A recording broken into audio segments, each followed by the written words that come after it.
So hello! On this channel we talk about independent spirituality and folk magic for free spirits. My name is Aster, and in today's video I am going to be answering questions. It's yet another themed Q&A, and this time about spiritual content creation.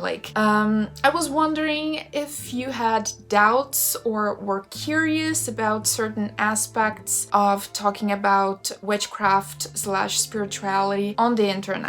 So I have quite a few questions here with me from Patreon, Instagram, and the YouTube community tab.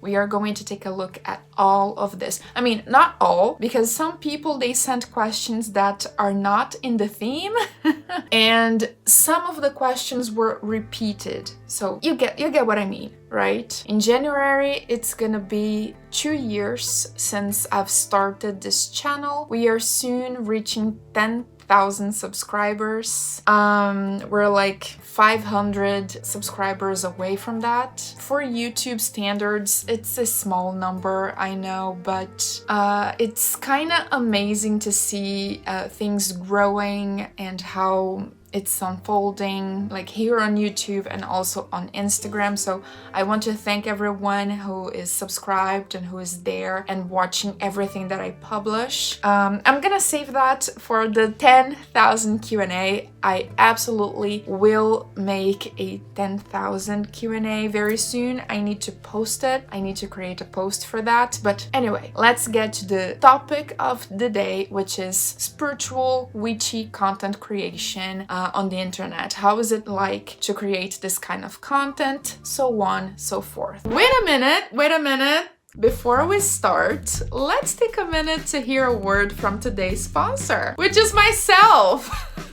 Did you know that I have opened a store? Yeah, that's right. Over there you can find all my ebooks that contain some juicy bits of occult knowledge that I share, and you don't want to miss out on that. And also private readings that combine tarot and Lenormand cards, as you already know them, with some extra spice of Afro-Brazilian knowledge. But the best part is that the products on the store start at only $3. Oh, and by the way, if you didn't know, I'm also on Patreon. And over there I share extra exclusive content like spell tutorials, behind the scenes of my life, exclusive Patreon videos, unfiltered book reviews, weekly readings, and much, much more for only 1 cup of coffee per month. So if you like what I do on the internet and would like to support my work somehow, check out the links in the description to take a look at everything that I offer. Now, with that being said,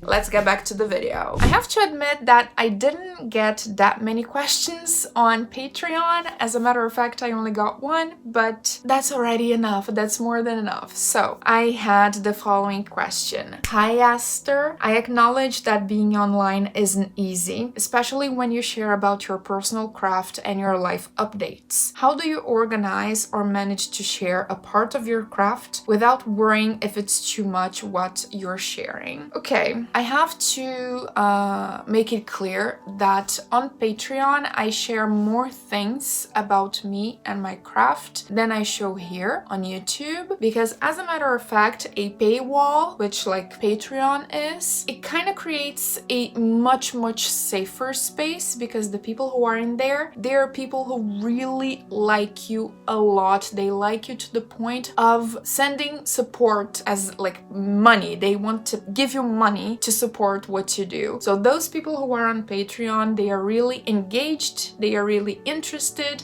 really present, and they like what you do. So they will be interested in everything pretty much. Also, they will be more willing to accepting the things you do and not judge you, not criticize you, unless you're doing something really crazy and weird. But otherwise, a Patreon community is a very supportive one. So yeah, that alone makes me feel much more safe, but still, I try to keep things kinda family friendly in a way.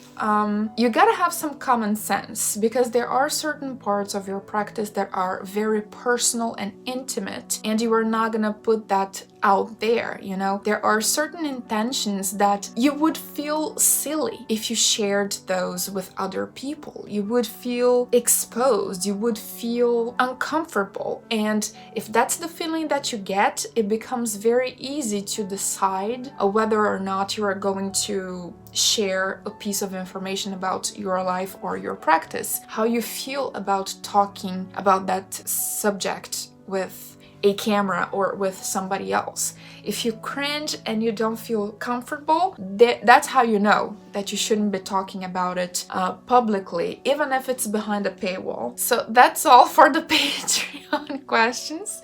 We are going to move on to the Instagram questions. So let's see. Do people recognize you when you're hanging out on the streets? Take love from Zaria. Girl. She was really ambitious with this question. She went really far. No, of course not. I have never been recognized anywhere because of my content or because of my channel or whatever. I don't have that large of an audience. It would really surprise me, for real, if I would be somewhere and someone recognizes me, especially because I live in France and my content is in English. So most people who watch my content, they are from English-speaking countries. They are from the United States, Canada, and the UK. Those are the biggest audience regions in my YouTube stats. There isn't even France in the list, if you want to know. So yeah, I have not been recognized on the streets by anyone, and I don't think that's gonna happen anytime soon. Fun question though. Next up, what is the worst part and the coolest part of being a YouTuber? I would say that that's a good question. The worst part is the amount of work that you have, for example. When you are sitting over there consuming the finished product, which is the edited, uploaded, cute video, it can seem that it is easy and quick and practical and we do it without even thinking about it. But you have no idea how much work and labor is involved in the entire process of creation until the final material arrives to you through YouTube. For example, I think I have mentioned this before, but I use Notion to organize many things in my life. By the way, on the store there is the Notion Grimoire template. You can also get it if you become a member of the BOA tier in my Patreon page. But anyway, Notion is one of my best friends when it comes to organization, and I have one section of it dedicated to YouTube. So each little thing is a whole universe. There's also a tab for Patreon and my store over here. And each one of those little tabs is a universe on its own. So I have, for example, over here, script list, which are all the ideas and scripts and dates of everything that I am going to record, everything that I am going to film, the scripts, they go in here. I have December, the entire month of December planned out. So I have to do some research for a few topics, I need to write my script, and I need to sit down and film. Well, when you are going to sit down and film, it's not only sitting down and filming. You gotta check the light, you gotta check your environment, if things look presentable. You need to put yourself together. So like take a shower, put some makeup on because you don't want to look like a zombie. You know, I have dark circles under the eyes. I don't want to look like I am dead, tired, or hangover. You know, I want to look nice and presentable and professional. So you gotta choose what you're gonna wear, your aesthetic, and how you dress, how you put things together. All of that is part of a composition of how you are presenting yourself to the audience, and all of that has to be thought through. You need to take the time to think about the themes you are going to talk about in videos. You need to research, you need to write the scripts, you need to put yourself together and like look nice. look presentable, I would say, to sit down and film. I mean, nobody, you can say whatever you want in the comments, but nobody wants to look at a person who, I mean, looks like crap. Nobody wants to look at someone who hasn't showered and is a mess and there's clutter all over the place. Nobody wants to look at that. So you need to be tidy, you need to put things together, you need to pay attention to detail, and there you go. It's not easy to be a YouTuber, but it looks like it is. It looks so easy when you are consuming the finished final video. Another thing that I would say that is pretty challenging is the fact that YouTube is not an overnight success. As I have mentioned at the beginning of the video, it's been soon 2 years that I am consistently posting every Sunday. Do you understand what that means? Every Sunday for the past 2 years, there has been a video on my channel. Do you understand that? So it takes time for things to get into motion. YouTube is a slow moving platform. It's like Saturn. It takes 30 years for the thing to go around and come back. So it is an evergreen platform, which means that a video that you've posted 5 years ago will still be relevant today and people will still be watching if the content is useful or relevant or whatever. So it's not stuff that loses itself after 24 hours, like on TikTok or Instagram, for example. So that's cool, but it takes a long time for things to get into a certain movement, to get into the groove, you know. I think that you can expect to get somewhere with your own channel after like 3 to 5 years. So the in-between is really hard work. It's really hard work, so you have to really like what you're doing. It is love that keeps me here. I like to talk. I mean, it's a lot of work putting up together the materials and scripting and organizing everything, but I like to do it. I take pleasure in doing it. So I don't feel it, but it's not for everybody. You gotta be very conscious that this is not something that everybody would enjoy doing. The best part is that you get to meet so many people. I mean, during the past 2 years, I have traveled to Prague to meet Juju Time, and we had a travel vlog together. I also did many collabs with people that I was not able to visit physically. I collabed with The Witch of Wanderlust, who is one of my inspirations to have a channel in the first place. I did collabs with the Norse Witch, with Ivy the Occultist, and so many other people that I admire or that I love. Not to mention the other people that you get to know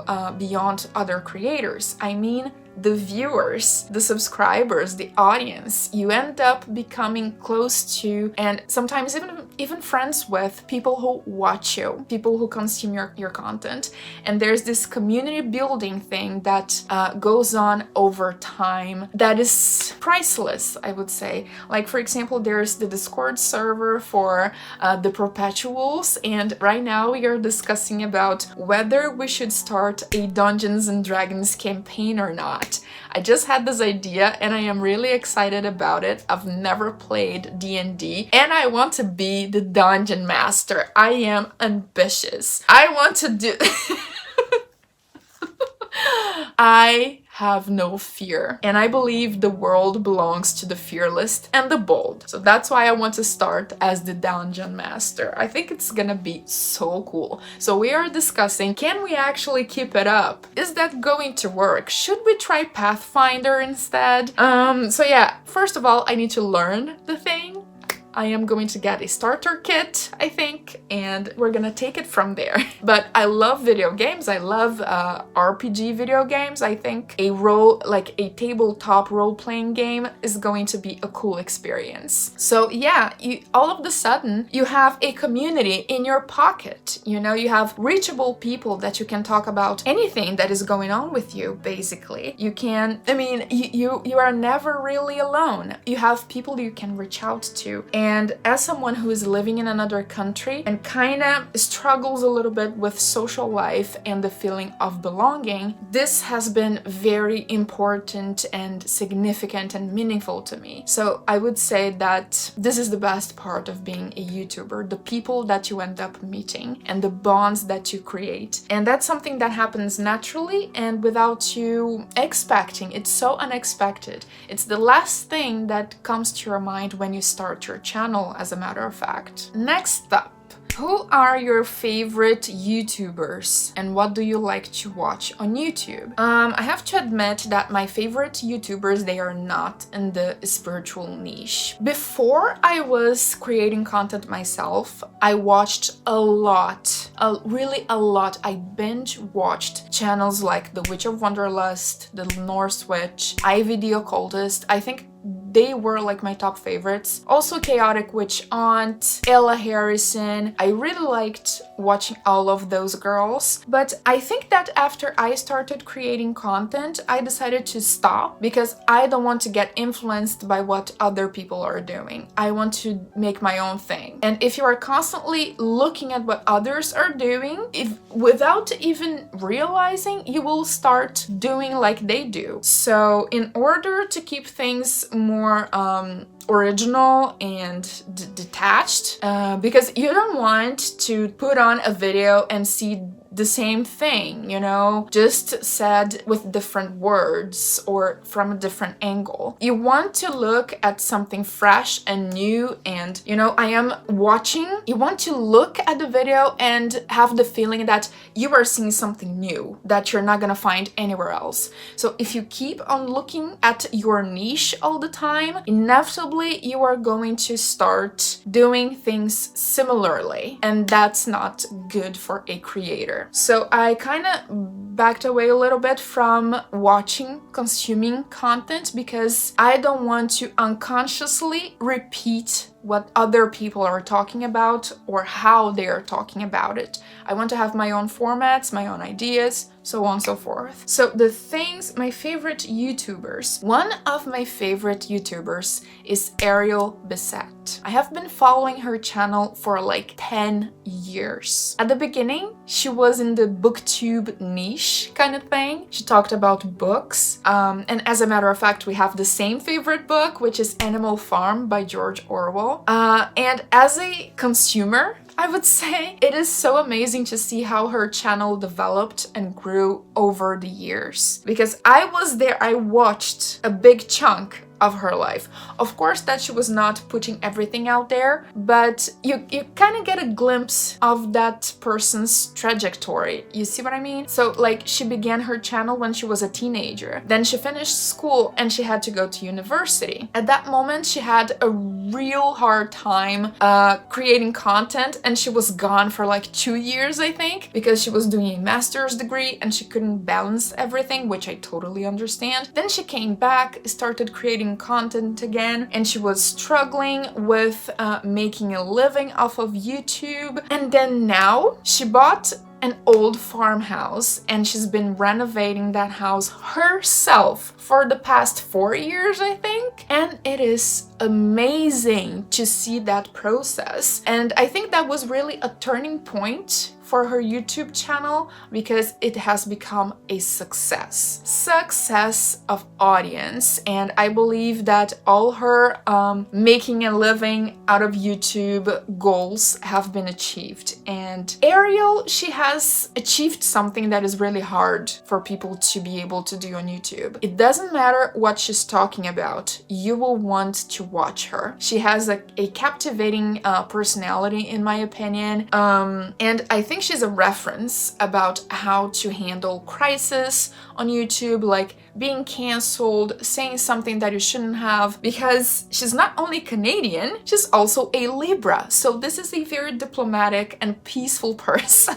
For me, it's an example, okay? It's an example. Yeah, I can only hope to get that thing of it doesn't matter what she's talking about, people will want to watch. The audience will want to watch her just because of her personality. I think this is the coolest thing that could ever happen to a YouTuber, to be that interesting and charismatic and all that. I mean, you can be tearing down a wall with a hammer or carving a little wooden thing.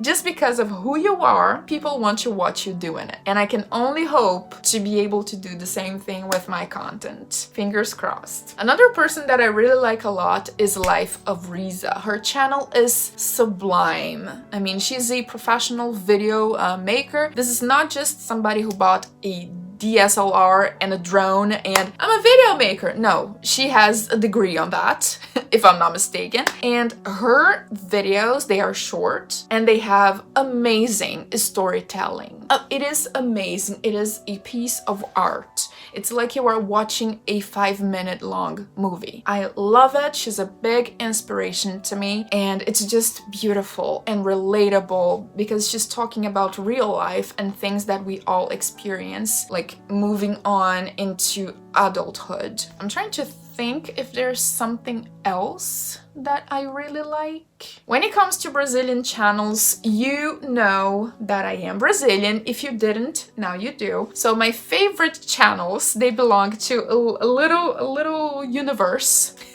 Diva Depressão, Lorelai Fox. I watch basically everything that they publish and I have such a blast. I love their content. I am watching the current season of Corrida das Blogueiras, which is a reality show that Diva Depressão runs on their channel. They make a season every year. It's a competition of YouTubers, basically, of influencers, better put, and it is amazing. I love it. So I feel that I have already talked too much for this question. Next up, any advice for someone who wants to start on YouTube? I think that you really need to take aside some time to think about the things that you are passionate about, things that you really like, things that you are super interested in, things that you know well or that you know how to do well. Because like, for example, when it comes to the spiritual community, I have seen some people say, okay, I would like to have a channel, but there are so many witches already on the platform talking about their practice and everything. Can I really bring something new to the table? I don't think so. Well, that's where it starts wrong, if it starts at all. No, it doesn't start. But that mindset isn't really helpful because nobody is you. There are many unique things about who you are. And if you would make your content, you would do it in a unique way because only you have had your upbringing, your experiences, your UPG. Other people cannot copy what you have lived and what you have experienced. And that's what you bring to the table. You have to analyze what unique things or what unique aspects of your life and yourself you can bring to the table. What is different about you? And it is up to you to figure that out. What you have that others don't. What is different about you? What can you add? Everybody has stories to tell. Everybody. I mean, if you bring something different, something new to the table, people will listen to you. People will be paying attention, especially on the spiritual community. I mean, every niched content, at a certain point, it gets a little oversaturated because there are many people talking about the same things. So at a given moment, you as a viewer, you have the feeling that you are watching the same thing over and over again. So whenever someone brings in like a breath of fresh air because they are bringing in something different, everybody is eager to listen to that person. And I don't mean to brag, but I was able to see a little bit of that on my channel. People saying that I am a breath of fresh air. This is a comment that I get a lot and it makes me very happy because that's the point. That's the goal goal. That's why I'm here, to bring something different. So if you want to start on YouTube, regardless if it is a spiritual witchcraft content channel or not, you have to think with yourself, what am I passionate about? What do I do well? And what novelty do I bring to the table? What is different about me that nobody else will be able to replicate? People will listen to you if you can find a combination of those three things. And that's up to you and only you to figure that out. Next up, what are the biggest challenges to be a creator? I think that one of the biggest challenges is to make money out of it. Yeah, you can call me a sellout or whatever, but you are being delusional if you think that people are only here for love and passion. Of course, everybody is on the platform pursuing their passions and their interests and their dreams, but that means working with something that they love to do instead of having some 9-to-5 making somebody else rich. You see, people are on the internet creating content because they want to, I don't know, be their own product. They want to be their own boss. They want to have their own business. And that's also what I am trying to do. I have a store after all. I sell readings, I sell birth charts and ebooks. I have the channel, which gives some money through the views, and also the Patreon page with exclusive content. So we are all trying to accomplish dreams here, but it is hard. This is a real challenge to make a substantial amount of money off of the internet. This is hard, this is complicated, and there isn't like a recipe that you can follow and by the end of it you have a cake. No, you have to do a lot of trial and error, see how the audience reacts to X or Y, see what works, see what doesn't, and nobody is going to give you those answers. You will have to find them yourself. So this is the biggest challenge. Make your passion, which is content creation, profitable. Like, it's been an amazing journey of 2 years, but I am still not able, pay attention, I am still not able to pay my rent only with what I earn on the internet through my projects. I do believe it's a matter of time, a matter of patience and persistence. We're gonna get there, but it takes a long time. So if you start a channel exclusively aiming at money making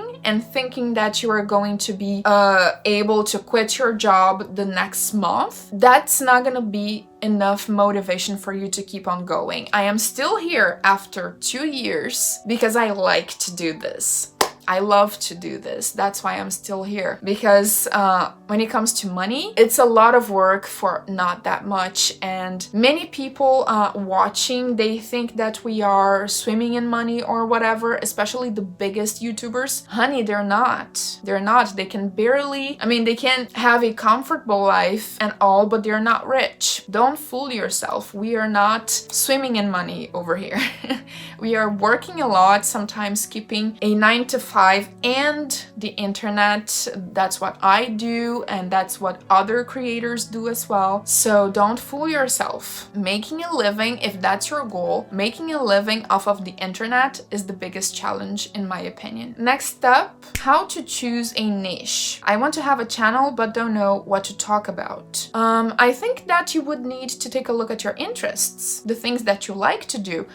There's gotta be something, you gotta have a hobby, right? There's gotta be something that you do that you really enjoy and that you're good at. And if there isn't, you go ahead and find that thing, okay? Because once you have those things that you are good at or you really like to do, you are passionate about, you already have a few topics that could become a niche for a channel. Let's say you like reading, you like video games, you're really good at chess, you are good at cooking, you love to cook. So 4 options. You take a look at those things and you choose. So it has to come from things that you really like, things that you are good at, and things that you wouldn't be bothered about researching for hours in order to get the best information you could for a script. You see? It has to come from passion. Next up, yeah, who inspired you to start your channel? I have a few inspirations that are probably going to be unexpected to you. Of course, one of them I have already mentioned, the Witch of Wonderlust. She was an inspiration for me. From the moment that I saw her on YouTube the first time, I was like,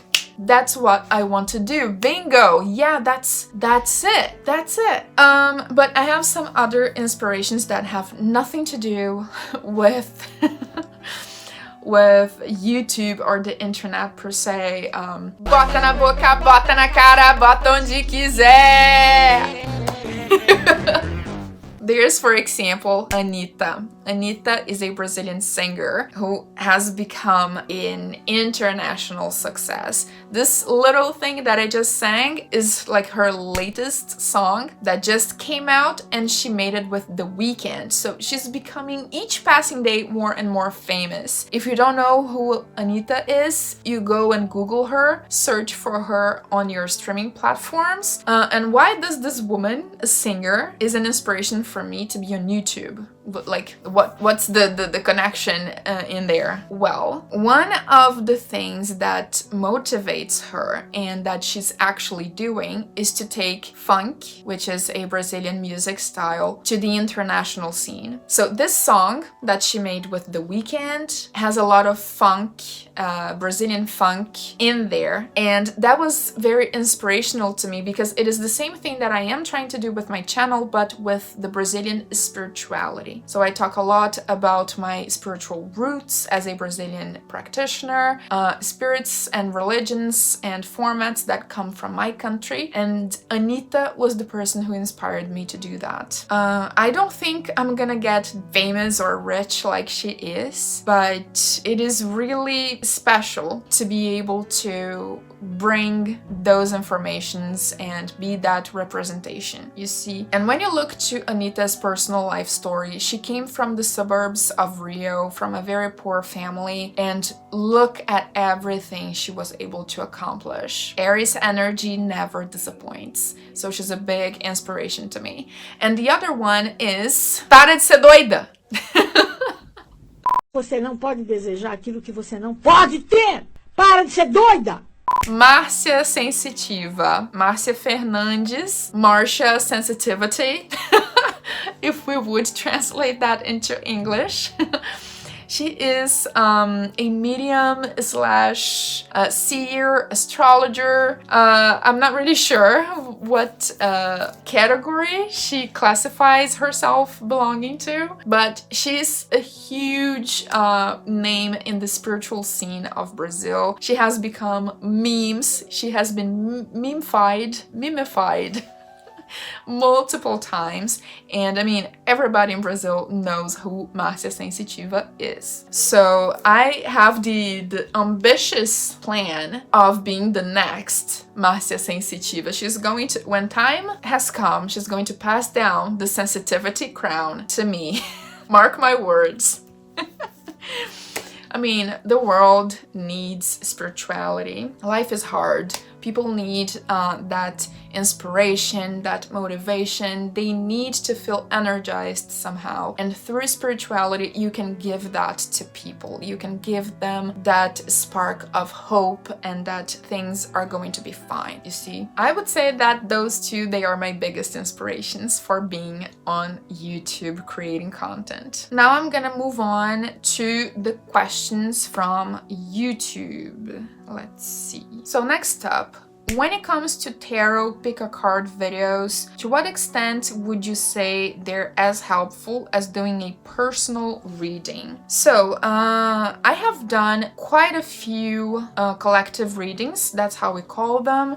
Those tarot, like pick a pile, pick a card, or through the zodiac signs of the viewers. I have, I think, 1 or 2 live streams of tarot that I've done. Also on my TikTok there's a lot. I think I've done something on Instagram as well. Anyway, so when the reading is collective, you gotta understand that it is not personally directed at you, which means that some of the messages, they will make no sense. Anything that is collective collective, which is aimed at a group of people, a large group of people, some of the messages, they will not resonate with you. So it is always better, if you can, to have a personal reading, because then the reader is directed at you, at your questions, the things you are going through, your personal information. It is about you. The collective readings, they can be helpful if you find a person, like there is a Brazilian reader that I watch all of their Gemini videos because it is like 90% in tune with me